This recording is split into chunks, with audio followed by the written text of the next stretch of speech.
Përshëndetje të gjithëve. Tavë pas kuqe dhe pamundim do përgatisim ditën e sotme. Thjesht përziej përbërësit dhe piq. Shëndet në çdo kafshat. Hajde ta përgatisim së bashku. Kam përgati të gjithë përbërësit. Fillojmë nga puna. Këtu kam kunguj, këtu kam spinaq. Kam pastruar 500 gram me spinaq. I vendosim në një tigan të thellë. Pa i shtuar as vaj, thjesht do ta lëm në zjarr sa të bjerë nga vëllimi.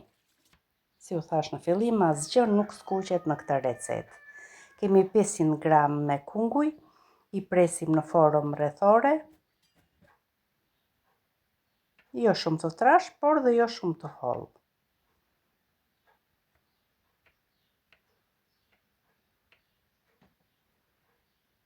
Kungujt e prerë janë gati. Përgatisim edhe salcën, në një tas shtojmë 4 vezë. Nuk të merr më shumë se 5 minuta kohë në përgatitje kjo recetë. Të gjitha këto i bëjmë në të njëjtën kohë, edhe spinaqi bie nga vëllimi, pasi prem kungujt, përgatisim salcën. I shtuam diku tek 1 lugë çaji me krip, por jo shumë krip, pasi krip do ketë edhe djathi. I shtojmë pak piper të zi, për më shumë shije i shtojmë edhe shafran. Sigurisht që nuk do mungoj vaj i ullirit. I përziejmë të gjitha së bashku.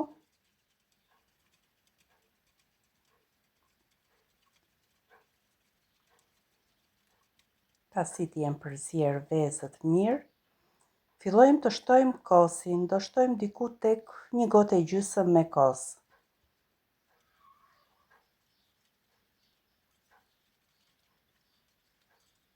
I thërmojmë edhe djath të bardhë ose gjizë, çfarë ju t'ju ndodhet në shtëpi. I bëjmë një përzierje dhe salca është gati. Në një tavë drejt këndore fillojmë të rëndisim radhë të gjithë kungujt. Natyrisht mund t'i vini edhe në formë të shregullt, por duket estetikisht edhe më bukur kur i rëndisni. Ja edhe spinaqi që ka rënë plotësisht nga vëllimi.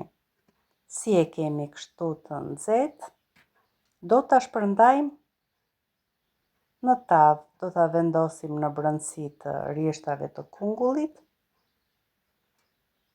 që gjatë pjekjes të marrin edhe kungujt pjekje.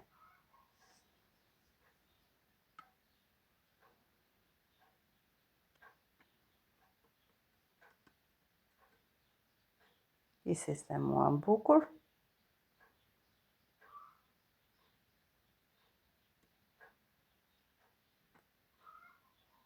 I shtojmë salcën e përgatitur sipër.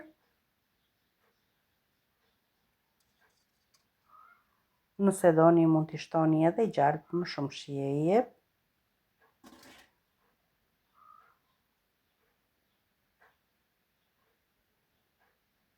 Ngacmoj me këtë spatullën që salca të vej deri në fund të tavës. Dhe tava t'jetë e lidhur e plot. Do ta vendosim në furrë për 30 minuta në 200 gradë, gjithmonë pjekja varet nga furra juaj. Megjithatë, kur ta shikoni që ka marrë një kore të kuqe, atëherë largoheni nga zjarri. Jam bërë këto anët pak pis, ndaj i pastrojmë që të duket bukur kur e pjekim. Dhe shikoni si duket pas 30 minutave. Për më shumë shije i grim pak djath kaçkavall. Do ta vendosim në furrë edhe 10 minuta të tjera. Dhe ja si duket tava, e shijshme, e lehtë dhe gati për pak minuta. Ruajeni recetën, shpërndajeni me miqtë tuaj dhe mos harroni të ndiqni Pasion Kuzhine për më shumë ide të shijshme. Ju falenderoj që më ndiqni.